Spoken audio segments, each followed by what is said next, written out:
ny sabata sy ny andro farany ary ny mariky ny bibidia zany no anasako anao ampitiavana amin'ny ty marainy ity samy haritra amin'ny farany.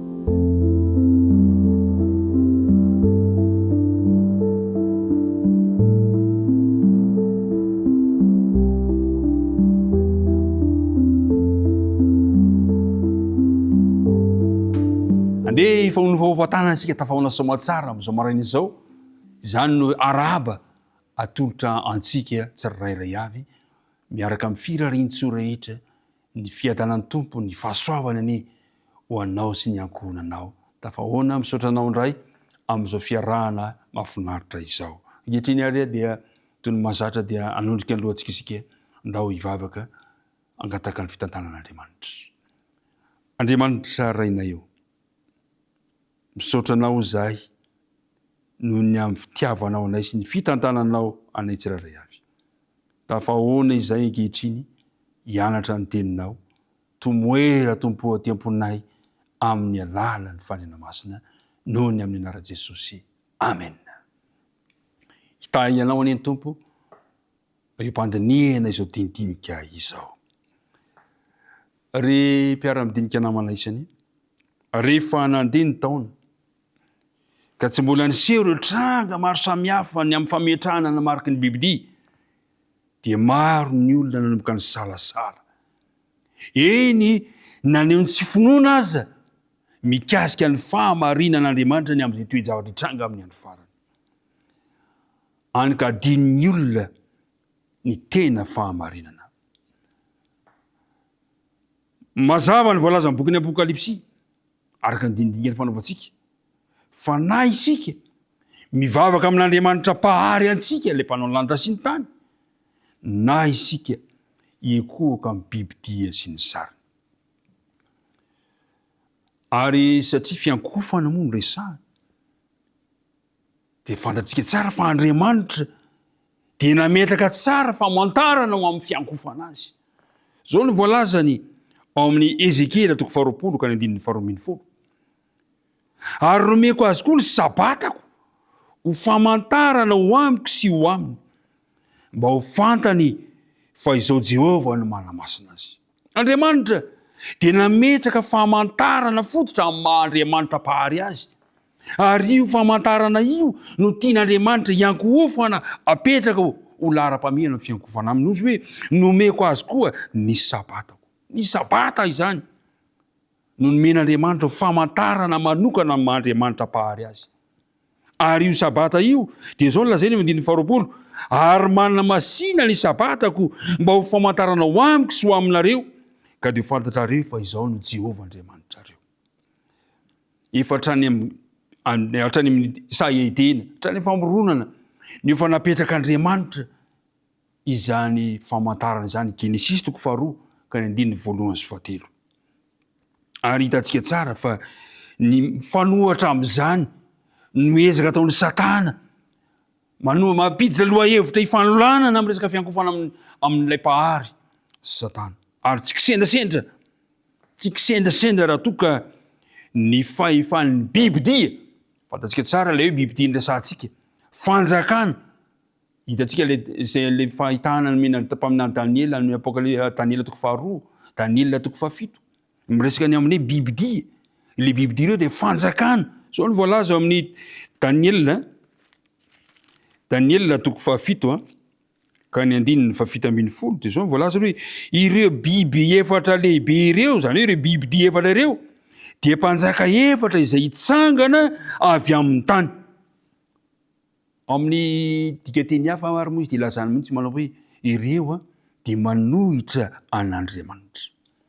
Io fahefana io, ilay fahefan'ny bibidia dia nanova ny fiankofana amin'Andriamanitra amin'ny sabata, le sabata ho amin'ny andro hafa izay tsy eken'Andriamanitra, izay tsy voamarina akory.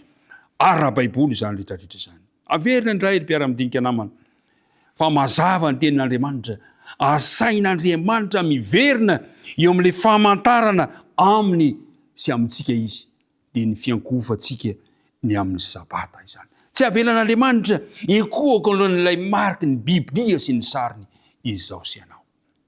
Fa asain'Andriamanitra kosa miverina amin'ny fiankofana ny amin'ny sabata. Tadidio tsara ry mpiara-midinika namana fa na Jesosy aza ngy niaran'izany toe-javatra zany fony izy ty an-tany. Jesosy lay tompony sabata niaran'izany koa ty amin'ity tany ity. Zao mivoalaza amin'ny Matio 12:20 ka ny 7:7. Hoy izy hoe, ary no niala teo Jesosy de niditra tao amin'ny sinagoga, ary indro nisy lehilahy matanana teo, ary ny olona nanontany azy hoe, mety va ny mahasitrana amin'ny sabata mba hiampangany azy? Ary izy taminy, iza moa ny olona aminareo raha manana ondry anankiray ka latsaka ny ankady amin'ny sabata no tsy handray azy sy hampakatra azy? Ary tsy mihoatra ny lavitra noho ny ondry va ny olona? Koa amin'izany dia mety ny manao soa amin'ny sabata. Dia hoy izy tamin'ray lehilahy, ainjiro ny tananao dia nainjiny ka sitrana ho tahaka ny anankiray. Zao ngoa ny voalaza amin'ny filazantsarany Jona. Filazantsarany Jona 5 ka ny 1 sy ny manaraka. Jona 5. Zao ny voalaza le teny. Ary rehefa afaka zany dia nisy andro firavoravoan'ny Jiosy, ary Jesosy niakatra tao Jerosalema. Ary misy faridy an Jerosalema eo akaikin'ny vavahadin'ondry, izay atao amin'ny teny Hebreo hoe Betesda, misy fialofana 5. Tao no nandriny marary maro, ny jamba, ny mandringa, ny matila. Ary nisy lehilahy anankiray teo izay narary 7 taona. Raha nahita azy nandro Jesosy ka nalala fa fatao izany izy, dia hoy izy hoe, dia ho sitrana va ianao? Dia hoy Jesosy amin'ny 9. Dia hoy Jesosy taminy, mitsangana ento ny fandrinao ka mandehana. 7. Ary niaraka tamin'izay dia sitrana ray lehilahy ka nitondra ny fandriny dia lasa nandeha, ary sabata izay andro izay. Tika tsara ny zavatra nitranga amin'ny 10. Ary hoy Jesosy tamin'ilay efa sitrana, sabata ny andro ka tsy mety raha mitondra ny fandrinao ianao. Fa raha lehilahy namaly azy hoe, ilay nahasitrana no tamiko hoe, ento ny fandrinao ka mandehana. Ary ireo nanontany azy hoe, iza moa izany lehilahy zany nanao taminao hoe ento ny fandrinao ka mandehana? Ry mpiara-midinika namana, fihetsika mampalahelo no naseho an'ity mpitondra fivavahana teo anatrehan'i Jesosy. Fihetsika mahamenatra no aseho mpitondra fivavahana teo alohan'ilay tompony sabata. Ry mpiara-midinika namana, amin'ity androany ity, na dia tsy mitovy tanteraka amin'izay nahazoan'i Jesosy teto aza no hitranga amin'ny farany, dia mety hisy itovizany betsaka ihany. Inona zavatra hitranga amin'ny andro farany? Miady amin'ny lalàn'Andriamanitra ny lalàn'olombelona. Ary ny Sabatan'ny Baiboly, ny Sabatan'Andriamanitra no teny fanolanana sy toerina amin'izay fotoana izay. Androany, inona no antso ataonao? Andeha re anaraka izay napitraka Andriamanitra isika. Andeha re anaraka izay lalana diavon Jesosy isika, satria ny kristiana dia atao hoe mpanara-dia an Jesosy, ka izay nametrahan Jesosy ny tongony dia izay no ametrahan'ny kristiana ny tongony. Ka raha nametraka ny tongony tamin'ny fiankofana sabata Jesosy, izao sy anao koa andeha ametraka ny tongotry sy ny tongotrao eo amin'izany fiankofana izany. Nomeko ny sabatako Jehova ho famantarako ho aminy sy ho aminy.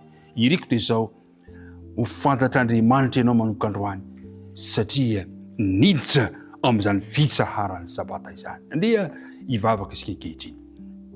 Andriamanitra rainay io, misaotra anao izahay, fa na dia tsy mendrika aza dia mbola tianao ihany ny hafantatra anay, ka nomenao anay ny sabata mba ho famantaranao aminay sy aminao.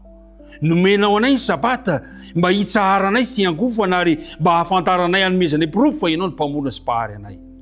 Mitahiry anay, ary aoka ny fanapa-kevitra raisinay androany dia mba ho fanapa-kevitra eo mba ny fitarianao, ary ianao no hitahiry izany hatramin'ny farany. Dia tantany ho ary tontolo andronay androany, amin'ny anaran'i Jesosy. Amen.